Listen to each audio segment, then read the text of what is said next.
Part third की starting में हम देखते हैं जोफी तोंगबी और उसकी फ्रेंड पर चिल्लाता है। तभी तोंगबी को याद आता है कि ये तो वही है जिसे वो न्यूयॉर्क में हॉस्पिटल में मिली थी, और वो जोफी से कहती है कि तुम कभी भी अच्छी बाइट्स यूज़ नहीं कर सकते क्या। तभी जोफी को याद आता है कि वो भी तोंगबी से 2 बार पहले मिल चुका है, एक बार हॉस्पिटल में और दूसरी बार होटल के बाहर। और वो कहता है अच्छा तुम हो। देन तोंगबी उससे कहती है कि तुम तेज़ गाड़ी चलाकर हमारे पास पहले आए, इसलिए तुम्हें सॉरी बोलना चाहिए। जोफी सॉरी बोलने से मना कर देता है और कहता है मैंने इमेजिन नहीं किया था कि तुम्हारा नेचर इतना बैड होगा। और तो और तोंगबी को पकड़ कर कहता है कि मैं बहुत बुरा रहा हूँ, इसलिए क्यों ना तुम दोनों थोड़ा टाइम मेरे साथ स्पेंड करो। इस पर सेंगसेंग तोंगबी को उससे छुड़ाते हुए कहती है कि हम लोग बिजी हैं, लेकिन तोंगबी कहती है कि क्यों नहीं, हम जरूर टाइम स्पेंड करेंगे, तुम अच्छी सी जगह चूज कर लो। देन जोफी ओके बोलकर आगे की तरफ चल पड़ता है और दोनों को अपने साथ आने के लिए कहता है। तभी वो दोनों पीछे खड़ी रह जाती हैं और जोफी में पीछे से अपने शूज फेंक कर मारती हैं और वहाँ से भाग जाती हैं। रास्ते में आते हुए सेंगसेंग तोंगबी से कहती हैं कि तुम दोनों के बीच क्या स्टोरी है, तुम लोग एक दूसरे को कैसे जानते हो। तो तोंगबी कहती है अरे कुछ नहीं, बस हम लोग एक बार न्यूयॉर्क में हॉस्पिटल में मिले थे। और कहती है कि मुझे बिलीव नहीं होता है कि उसके इतनी बैड मैनर्स हो सकते हैं। तभी सेंगसेंग उसे टीज करने लगती है और उसे कहती है कि तुम उसके बारे में क्या सोचती हो। तो तोंगबी कहती है कुछ नहीं सोचती हूँ। सेंगसेंग कहती है अच्छा तो तुम श्योर हो। तोंगबी कहती है अरे यार कैसी बातें कर रही हो, मैं कुछ नहीं सोचती उसके बारे में, और यहाँ तक कि मैंने तो उसे अपनी शूज़ फेंक कर भी मारी। उसके बाद वो दोनों वहाँ से चली जाती हैं। देन हमें वहीं क्लब में जोफी अपनी फ्रेंड लुओविन के साथ दिखाया जाता है। तभी लुओविन उससे कहता है कि तुम्हारे डैड ने तुम्हें चाइना मार्केट में टैक्स के लिए भेजा है। तो वो कहता है कि मैं फैमिली बिजनेस में इंटरेस्टेड नहीं हूँ। तभी लुओविन कहता है कितना अच्छा तो है तुम्हारा फैमिली बिजनेस, लेकिन जोफी कहता है कि जब मेरे पास चॉइस है खुद के प्रोजेक्ट करने की तो मैं फैमिली बिजनेस क्यों करूँ। तो लुओविन कहता है कि तुम भूल क्यों नहीं जाते उस लैंड पर वर्क करना, और कहता है कि तुम कैसे उस लैंड पर प्रॉफिट कमाओगे, तुम्हारी डैड तो तुम्हारा सपोर्ट वैसे भी नहीं कर रहे हैं। वो लोग इसी टॉपिक पर थोड़ी देर बातचीत करते हैं। नेक्स्ट मॉर्निंग हमें तोंगबी उसकी टीम मेंबर्स के साथ ऑफिस में दिखाई जाती है। तभी उसके टीम मेंबर्स कहते हैं कि वो जोफी के बारे में इन्फॉर्मेशन निकालते निकालते पूरी रात नहीं सो पाए। तो इस पर तोंगबी कहती है कि तुम लोगों ने क्या इन्फॉर्मेशन निकाली। तो वो लोग बताते हैं कि वो अपने पेरेंट्स का इकलौता बेटा है और उसे क्लब जाना पसंद है और उसे फैमिली बिजनेस में कोई इंटरेस्ट नहीं है, और भी उसके बारे में बहुत सारी बातें बताते हैं। देन तोंगबी कहती है हमारे लिए इतनी इन्फॉर्मेशन काफ़ी है, और वो उन दोनों से जोफी को सर्च करने के लिए कहती है। देन उन दोनों के जाने के बाद वो अपनी असिस्टेंट को बुलाती है और उसे अपनी टीम की मेंबर किकी के बारे में कुछ बातें करती हैं। तभी बातों ही बातों में असिस्टेंट तोंगबी से कहती है कि सी जोफी की फ़्लाइट एक घंटे में लैंड करने वाली है और हमें उन्हें पिक करने के लिए तैयार रहना है। देन वो दोनों सी जोफी को पिक करने के लिए एयरपोर्ट पहुंच जाते हैं। तभी वहीं पर कुछ लोग आ जाते हैं। तोंगबी उनसे खुद को इंट्रोड्यूस करती है और उनमें से एक बंदे से चेयरमैन सी जोफी बोलती है, लेकिन वो बंदा कहता है कि मैं चेयरमैन सी जोफी नहीं हूँ, और कहता है कि चेयरमैन सी जोफी तो यहाँ पर 2 दिन पहले ही आ चुकी है। देन तोंगबी सी जोफी के टीम के बाकी मेंबर्स को होटल ले जाती है। होटल में पहुँचने के बाद सी जोफी के टीम का मेंबर तोंगबी को बताता है कि चेयरमैन सी जोफी कुछ पर्सनल मैटर को डन कर लेंगे, तब वो उन लोगों से कांटेक्ट करेंगे। तभी तोंगबी कहती है प्लीज़ आप उनसे पूछ लेना कि अगर उनके पास कल टाइम हो तो वो हमारे साथ मीटिंग ज़रूर कर लें। देन वो अपनी असिस्टेंट के साथ होटल से बाहर आ जाती है। तभी उसकी असिस्टेंट कहती है कि सी जोफी 2 दिन पहले ही यहाँ आ गया है, कम से कम उसे हम लोगों को बताना तो चाहिए था। तो तोंगबी कहती है इतनी अच्छी फैमिली से होने के बाद भी उसके इतने गंदे मैनर्स हैं। दूसरी तरफ हम तियान को देखते हैं। वो अपने फ्रेंड के साथ स्कूल में होती है और वो दोनों बातें करते करते आ रही होती हैं। तभी एक लड़के की बास्केटबॉल गलती से तियान को लग जाती है। देन वो लड़का तियान के पास आता है और उसे सॉरी बोलता है। तियान उसे देखकर अंदर ही अंदर बहुत खुश होती है। उसके जाने के बाद तियान अपनी फ्रेंड से कहती है wow he is good looking, और उसे पूछती है कि वो लड़का कौन है। तो उसकी फ्रेंड कहती है तुम्हें नहीं पता, वो अपने स्कूल का मोस्ट हैंडसम बॉय है। वो लोग ऐसे ही उस लड़के के बारे में बातें करने लगती हैं। तभी टियन के पास एक दूसरी लड़की आती है और उसे कहती है कि तुम्हें टीचर ने ऑफिस में बुलाया। तभी टियन बड़बड़ाती हुई कहती है पक्का उन्होंने मेरे फेक डॉक्टर नोट के बारे में पता लगा लिया होगा। उसके बाद वो अपनी टीचर के पास जाती है और उनसे कहती है कि मेरी फीलिंग अनवेल थी इसलिए उसने ये सब किया। तो टीचर कहती है अच्छा इसलिए तुमने फेक डॉक्टर नोट दिया। तभी टीचर उसे कहती है कि तुम्हारी सिस्टर CAEA नेगोशिएटर है, इसलिए स्कूल ने उसे बिजनेस पर लेक्चर देने के लिए इनवाइट किया। और कहती है कि स्कूल वालों को पता है कि CAEA कंपनी के प्यूपल्स बहुत बिजी रहते हैं, इसलिए हम लोग चाहते हैं कि तुम उसे स्कूल में आने के लिए कहो। और कहती है वो तुम्हारी सिस्टर है इसलिए वो तुम्हारे कहने पर मना नहीं करेगी। वहीं हम तोंगबी को ऑफिस में देखते हैं। उसके पास चेयरमैन फी की टीम के मेंबर्स आते हैं। उनमें से एक बंदा तोंगबी से सॉरी बोलता है और कहता है चेयरमैन फी को लास्ट मिनट पर कुछ काम आ गया था इसलिए वो मीटिंग के लिए नहीं आ पाए। तभी तोंगबी पूछती है कि वो कब फ्री होंगे। तो वो कहता है कि आज तो मुश्किल है लेकिन कल के बारे में आपका क्या कहना।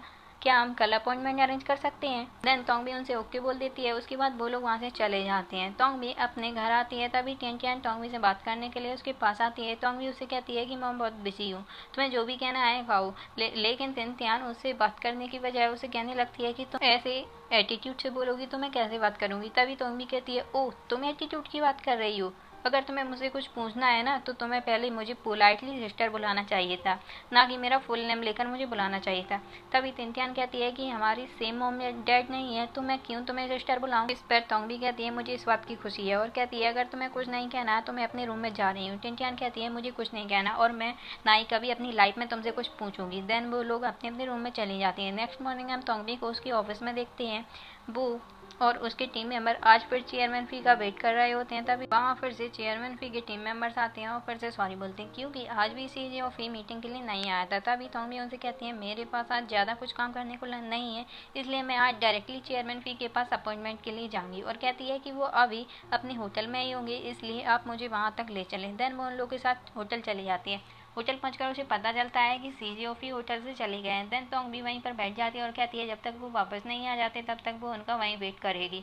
बहुत टाइम निकल जाता है लेकिन सीजीओफी अभी तक नहीं आता। सीजीओफी की टीम का मेंबर तोंगबी के पास आता है और उससे कहता है कि बहुत टाइम हो गया है और वैसे भी आज पूरे दिन से आप यहाँ वेट कर रही हैं और हो सकता है चेयरमैन फी आज भी ना आए, क्यों ना आप घर चली जाओ और रेस्ट करो। तभी तोंगबी कहती है मैं जब तक यहाँ से नहीं जाऊँगी तब तक मैं चेयरमैन फी को देख ना लूँ। देन वो वहाँ से चला जाता है। थोड़े टाइम बाद होटल के बाहर एक कार रुकती है जिसमें से जियोफी उतरता है। जैसे ही जियोफी होटल के अंदर जाता है तो वो तोंगबी को देखता है। तोंगबी भी उसे देखती है और वो दोनों एक दूसरे को देखकर शॉक हो जाते हैं। जियोफी उसके पास आता है और उसे कहता है क्या तुम मुझ में नज़र रख रही हो। तभी वहाँ पर एक वर्कर आता है और जियोफी को मिस्टर सी के नाम से बुलाता है। उसका नाम सुनकर तोंगबी उसे पूछती है कि तुमने मुझे पहले क्यों नहीं बताया कि तुम ही चेयरमैन फी हो। तो जियोफी कहता है तुम मेरा नाम कैसे जानती हो। तभी तोंगबी खुद को इंट्रोड्यूस करती है और उसे बताती है कि हमारी कंपनी के ऑर्गेनाइजेशन को असिस्ट कर रही है और आप मेरे क्लाइंट हो। लेकिन जियोफी को तो फैमिली बिजनेस में कोई इंटरेस्ट नहीं था और वो यहाँ आया भी अपने प्रोजेक्ट के लिए था, इसलिए वो तोंगबी की बातें सुनकर चिढ़ जाता है और कहता है मेरा इन सब से कोई लेना देना नहीं है। देन वो उसके पास से अपने रूम में जाने लगता है। तभी तोंगबी भी उसके पीछे पीछे आने लगती है और उससे कहती है कि मुझे आपसे बिजनेस के बारे में कुछ डिस्कशन करना है। तभी जियोफी कहता है तुमने टाइम देखा है कितना हुआ है, आधी रात हो गई है और मैं बहुत थक गया हूँ, इसलिए मुझे सोना है। लेकिन तोंगबी अपनी जिद पर अड़ी रहती है। तभी वो दोनों जियोफी के रूम के बाहर पहुँच जाते हैं। तो जियोफी उससे कहता है कि तुम श्योर हो ना कि तुम मेरे साथ अंदर आना चाहती हो। देन वो दोनों रूम के अंदर आ जाते हैं। जियोफी उसे कहता है कि इतनी लेट नाइट तुम मेरे रूम में आई हो और तुम जानती हो ना ये डेंजरस भी हो सकता है। तभी तोंगबी स्माइल करते हुए कहती है आप ये अच्छी तरह से जानते हैं कि हम एक दूसरे के टाइप के नहीं हैं। देन वो तोंगबी के पास आता है और कहता है कि तुम्हें बिल्कुल भी डर नहीं लग रहा है, तुम एक सिंगल मैन के रूम में अकेली हो, तुम्हारे साथ कुछ भी हो सकता है। लेकिन तोंगबी उसके और पास आ जाती है और उसे कहती है कि अगर मुझे डर लगता है तो मैं आपको फॉलो करती ही नहीं। दोनों की चिट चैट खत्म होने के बाद तोंगबी उसे कहती है कि मैं आशा करती हूँ कि मैं कल आपको 10 बजे CAEA कंपनी के कॉन्फ्रेंस रूम में देखूँ। और कहती है अगर आप नहीं आए तो। देन जियोफी कहता है मैं नहीं आया तो क्या। तोंगबी उसका पासपोर्ट उठा लेती है और अपने कपड़ों में छुपा लेती है और बेचारा जियोफी खड़ा खड़ा देखता ही रहता है। देन तोंगबी उसके रूम से बाहर आ जाती है। नेक्स्ट मॉर्निंग हम जियोफी को CAEA कंपनी में देखते हैं। वो तोंगबी के साथ मीटिंग के लिए जा रहा होता है। तभी उसे लिफ्ट में CAEA कंपनी के टीम बी का लीडर मिल जाता है। वो जियोफी के कान भर देता है और उसे कह देता है कि तोंगबी की टीम के मेंबर्स न्यू हैं और उन्हें वर्क करने का कोई भी एक्सपीरियंस नहीं है वगैरह वगैरह। देन जैसे ही जियोफी तोंगबी के पास आता है और उसे कहता है कि तुम मुझसे सेटिस्फाई हो लेकिन मैं तुमसे सेटिस्फाई नहीं हूँ। और कहता है कि तुम्हारी टीम मेंबर्स न्यू हैं और उनको वर्क करने का एक्सपीरियंस नहीं है, इसलिए वो इस बारे में वरीड है कि अगर टीम ने अच्छे से वर्क नहीं किया तो इस पर तोंगबी कहती है कि हमारी टीम मेंबर्स न्यू जरूर हैं लेकिन हम लोग अपना बेस्ट देंगे और अच्छे से वर्क करेंगे।